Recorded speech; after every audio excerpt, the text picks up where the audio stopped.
మన ప్రభు యేసుక్రీస్తు నామములో మీ అందరికీ నా హృదయపూర్వకమైన వందనాలు. దేవుడి దినమంతా మీకు తోడై ఉండి మిమ్మల్ని ఆశీర్వదించి దీవించి కాపాడునుగాక. పరిశుద్ధ గ్రంథంలో నుండి దైవజనుడైన పౌలు రాసిన హెబ్రీ పత్రిక 10వ అధ్యాయం 36వ వాక్యాన్ని నేను చదువుతూ ఉన్నాను. మీ పరిశుద్ధ గ్రంథమైన బైబిల్ తెరచి చూడండి. వాగ్దానము పొందు నిమిత్తం మీకు ఓరిమి అవసరమై ఉన్నది. దైవజనుడైన పౌలు ఈ సంఘానికి ఒక పత్రిక రాస్తూ ఆ సంఘస్థులకు ఒక శ్రేష్టమైన మాటను తెలియచేస్తున్నారు. ఆ సంఘములో ఉన్న కొందరు అనవచ్చు, లేక అందరూ అనవచ్చు.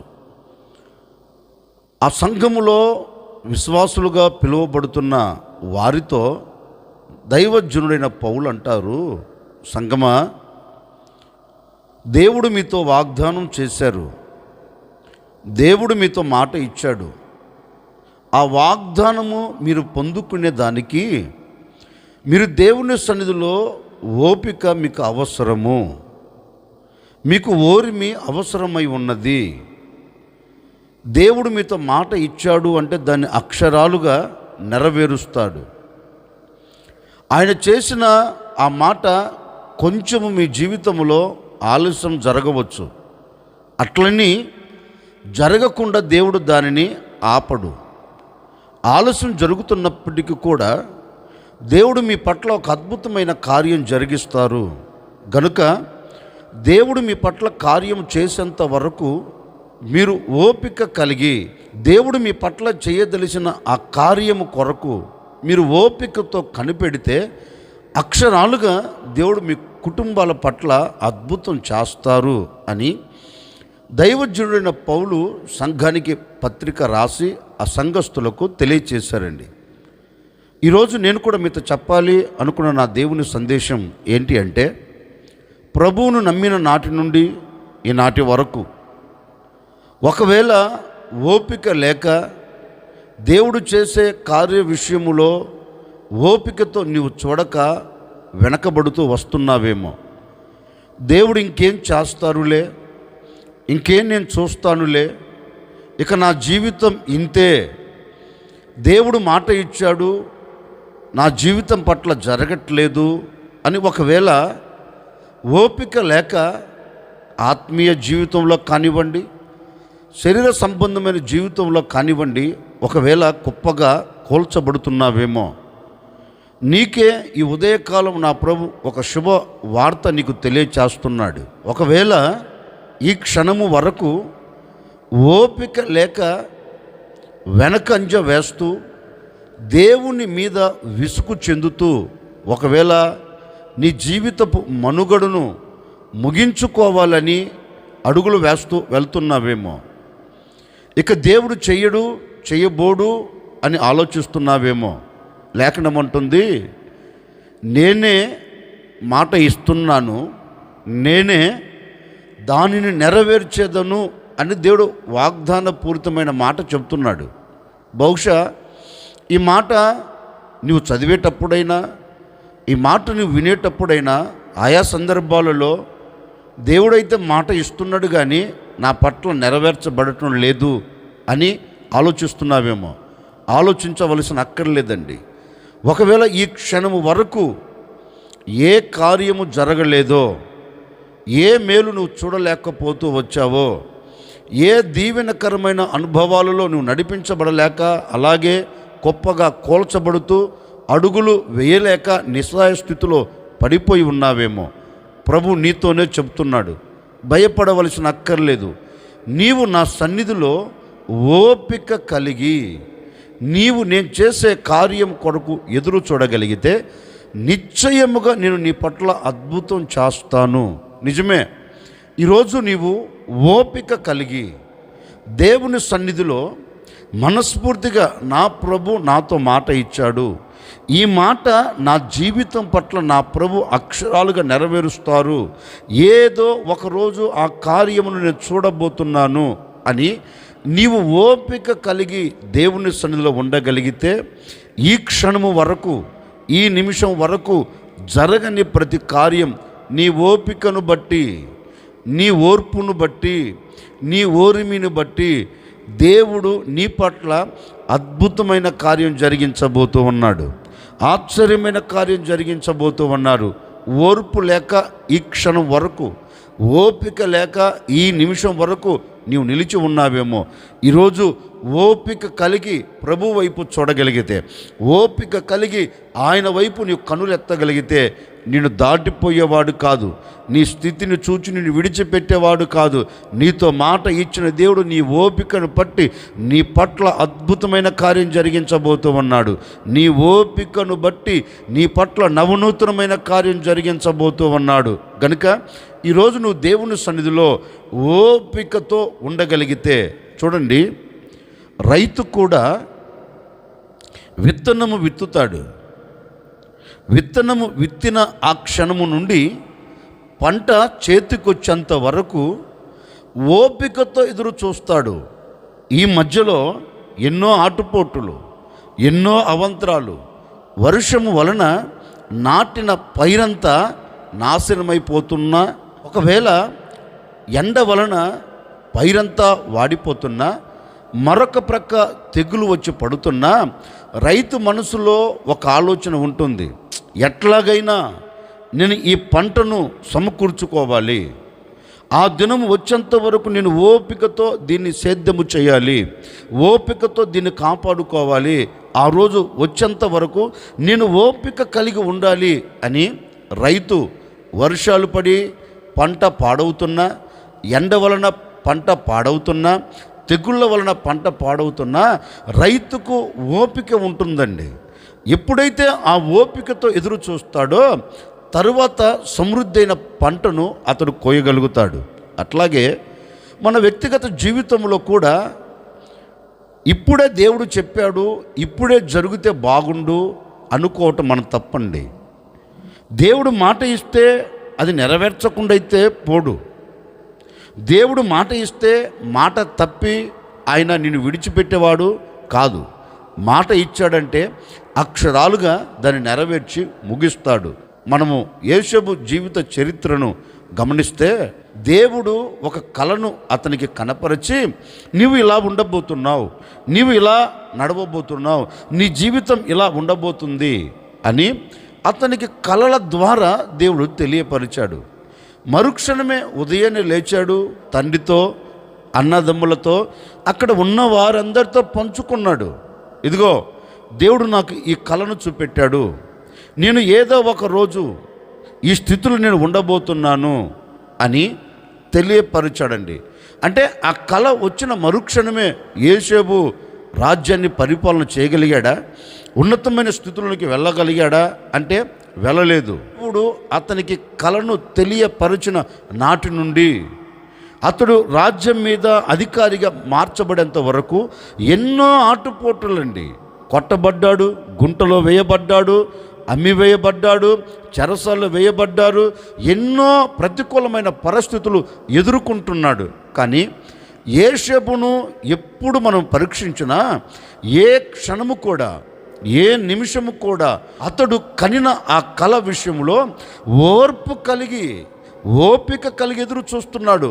దేవుడు నాతో మాట ఇచ్చాడు, దేవుడు నాకు కళను కనపరిచాడు, ఏదో ఒకరోజు నేను ఆ స్థితిలోనికి వెళుతాను అని యోసేపు ఓపిక కలిగిన వాడై కొట్టబడుతున్నప్పుడు ఓపిక కలిగాడు, గుంటలో వేయబడుతున్నప్పుడు ఓపిక కలిగాడు, మిద్యానుల చేతికి అమ్మబడుతున్నప్పుడు ఓపిక కలిగి ఉన్నాడు, మిద్యానుల చేతిలో నుంచి ఐగుప్తుల చేతిలోనికి వెళ్ళేంత వరకు ఓపికతోనే ఉన్నాడు. అక్కడ అమ్మబడుతున్నా ఓపికతోనే ఉన్నాడు, అక్కడి నుంచి చెరసాలలోనికి తీసుకొని వెళుతున్నా ఓపికతోనే ఉన్నాడు. దేవుడు నాకు ఏం మేలు చేశాడులే, దేవుడు నాకు ఏ కార్యం చేశాడులే, దేవుడు నా పట్ల ఏ అద్భుతం చేశాడులే అని ఎక్కడ యోసేపు సన్నగిలిపోలేదండి. యోసేపుని అడిగామనుకో, యోసేపు ఇన్ని ప్రతికూలమైన పరిస్థితులు కలుగుతున్నాయి కదా, ఇన్ని ప్రతికూలమైన పరిస్థితుల్లో నువ్వు నిలిచి ఉన్నావు కదా, ఇక దేవుడు ఏం కార్యం చేస్తాడయ్యా, ఎందుకు దేవుడి మీద ఓపిక కలిగి ఉన్నావు అంటే యోసేపు ఒకటే చెప్తాడు, నా దేవుడు ఎవరు? సజీవుడు, నా దేవుడెవరు? మాట ఇస్తే మాట తప్పేవాడు కాదు, అక్షరాలుగా దానిని చేసి నిరూపించుటకు సమర్థత కలిగిన వాడు. నిశ్చయముగా నా పట్ల నా దేవుడు కార్యం జరిగిస్తాడు. నేను ఆ రోజు కొరకు ఎదురు చూస్తున్నాను, ఆ రోజు కొరకు నేను ఎదురు చూస్తున్నాను కనుక ఆయన నన్ను సిగ్గుపడనివ్వడు. తప్పక గమ్యము చేరున్నట్లుగా నా దేవుడు ఆ స్థితిలో నన్ను నిలబెడతాడు.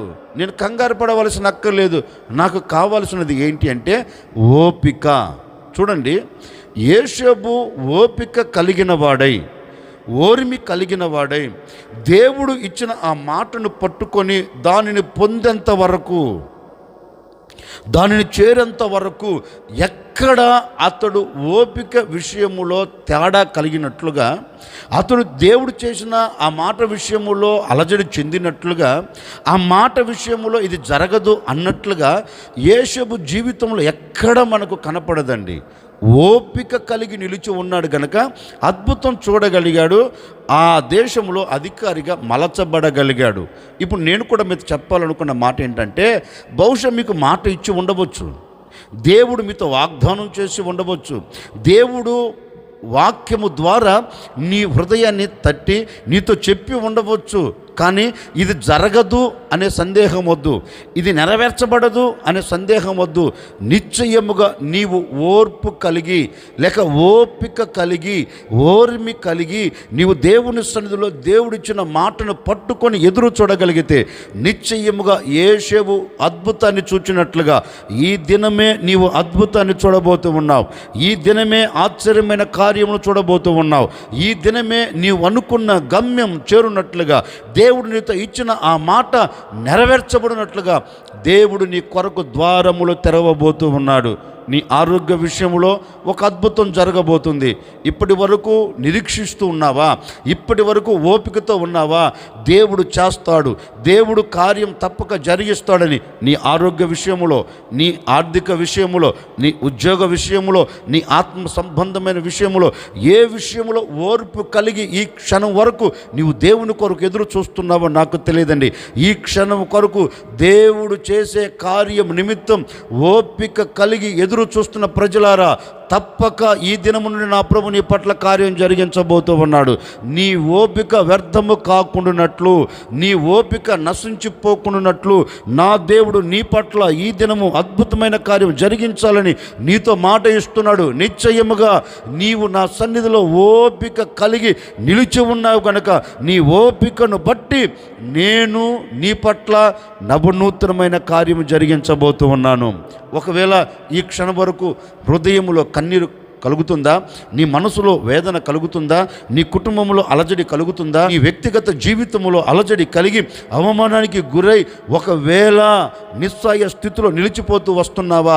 ఈ దినం ఈ మాటలు వింటున్న మరుక్షణం నీవు దేవుడు ఇచ్చిన మాటను పట్టుకొని ఓపికతో నిలిచి ఉండగలిగితే, ఓపికతో నిలిచి ఉండగలిగితే నిశ్చయముగా నీ ఎదుట నిలబడిన ప్రతికూలమైన పరిస్థితులన్నింటినీ నా దేవుడు అణచివేయబోతూ ఉన్నాడు. నీ ఎదుట నిలబడిన ప్రతికూలమైన పరిస్థితిని నా దేవుడు అణచివేయబోతూ ఉన్నాడు. అణచివేసి అన్ని విషయాలలో నిన్ను, నీ కుటుంబాన్ని నా దేవుడు ఆశీర్వాదకరంగా నిలబెట్టబోతూ ఉన్నాడు.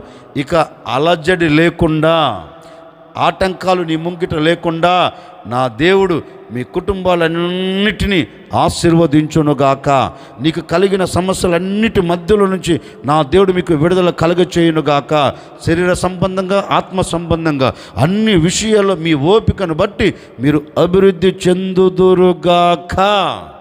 అందుకే పౌలు అంటారు, సంగమా, దేవుడు మీతో చేసిన వాగ్దానం పొందేంత వరకు, దేవుడు మీకు ఇచ్చిన ఆ మాటను మీరు అనుభవించేంత వరకు మీరు ఓపికతో నిలిచి ఉండండి. ఆయన తప్పక మీ ఓపికను బట్టి తప్పక కార్యం జరిగిస్తారు అని ఆ సంఘంతో చెప్పాడండి. ఆ సంఘంతో కాదు కానీ ఈ ఉదయకాలం నా దేవుని మాటలు వింటున్న నీ జీవితంలో కార్యము జరగాలంటే ఓపికతో నిలిచి ఉండు. అద్భుతం జరగాలంటే ఓపికతో నిలిచి ఉండు. ఆశ్చర్యమైన కార్యం నీ కుటుంబంలో నెరవేర్చబడాలంటే ఓపికతో నిలిచి ఉండు. సమస్యలు తొలగిపోవాలంటే ఓపికతో నిలిచి ఉండు. ఆటంకాలు తొలగిపోవాలంటే ఓపికతో నిలిచి ఉండు. అద్భుతం చేస్తారు. బహుశా ఈ సమయంలో ఎందరో ఎన్నో అనవచ్చు, ఎందరో సూటిపోటి మాటల ద్వారా నేను పడవచ్చు. అయినా అధైర్యపడవలసిన అక్కర్లేదు. దేవుని నమ్మావు కదా, ఏం చేశారు అనవచ్చు. దేవుని నమ్మావు కదా, ఏ కార్యం జరిగింది అనవచ్చు. ప్రార్థన చేస్తూ వచ్చావు కదా, నీ పట్ల ఏ అద్భుతం జరిగింది అనవచ్చు. ఎవరు ఏమంటున్నా, ఎవరు ఏం మాట్లాడుతున్నా ఒకటే, నీవు దేవుడు నీతో మాట ఇచ్చాడు. ఆ మాటను పట్టుకొని ఓపిక కలిగి ఉండు.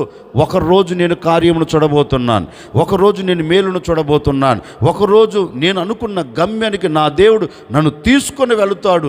నిశ్చయముగా నన్ను దాటిపోకుండా నా చెయ్యి పట్టుకొని గమ్యం చేరుస్తాడు అనే ఓపికతో నిలిచి ఉండగలిగితే ఎప్పుడో కాదండి, ఈ దినము నుండే నా ప్రభు నీ పట్ల కార్యం జరిగించబోతూ ఉన్నాడు. ఈ దినము నుండే నా ప్రభు నీవు అనుకున్న ప్రతి దానిలో జయము చూచున్నట్లుగా ఆయన ప్రతి దాని విషయములో కార్యము జరిగించి నీకు మేలు చేయునుగాక. ఆశ్చర్యకరుడా మీకు స్తోత్రము తండ్రి.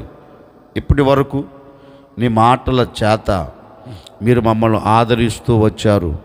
గడిచిన దినాలన్నీ మీ సురక్షితమైన రెక్కల నీడలో మీరు మమ్మల్ని దాచి క్షేమమును దయచేస్తూ వచ్చారు. అందును బట్టి మీకు స్తోత్రము తండ్రి. గడిచిన దినాలు, గడిచిన రోజులు నీ కృప చేత మీరు మమ్మల్ని బలపరుస్తూ, బలహీనతలు కలుగుతున్న సందర్భాలలో మమ్మల్ని బలపరుస్తూ వచ్చారు. అందును బట్టి మీకు స్తోత్రం నాయనా. మీరు చేసిన వాగ్దానాలను బట్టి, మీరిచ్చిన మాటను బట్టి ఒకవేళ ఈనాటి వరకు మేము ఓపికలో నిలిచి ఉండలేకపోయామేమో, ఈ దినము నీ మాటలు నిర్ణయం తీసుకుంటున్నాం. ఇక మీదట నీవు మా పట్ల కార్యము చేసేంత వరకు, మీరిచ్చిన మాట నెరవేర్చేంత వరకు ఓపిక కలిగి ఉండబోతూ ఉన్నామయ్యా. మా పట్ల ఒక అద్భుతమైన కార్యం జరిగించండి. ఆనాడు మా పితరుల పట్ల అద్భుతం చేశారు. యోసేపు ఓపిక కలిగి ఉండినందువలన ఆశీర్వాదకరమైన చోట నిలబెట్టారు. నిజమే, ఇక మీదట మేము కూడా ఓపిక కలిగి ఉంటాము నాయన. ఈ దినము నుండి మా కుటుంబం పట్ల కార్యాలు జరిగించండి. ఈ దినము నుండి మేము అద్భుతమైన కార్యాలు చూచున్నట్లుగా సహాయము చేయండి తండ్రి. తప్పక ఎందరైతే ఓపిక కలిగి ఉండాలని కోరుకున్నారో ప్రతి కుటుంబం పట్ల మీ కార్యములు జరిగించి మీ ఘనమైన నామమునకు మహిమ తెచ్చుకోమని యేసు నామములో అడిగి వేడుకొనుచున్నాము తండ్రి. ఆమెన్. ఈ దినమంతా నా ప్రభు మీకు తోడై ఉండి అన్ని విషయాలలో మిమ్మల్ని బలపరిచి మీకు కలిగిన ఓపికను బట్టి నా దేవుడు మీ పట్ల కార్యములు జరిగించునుగాక.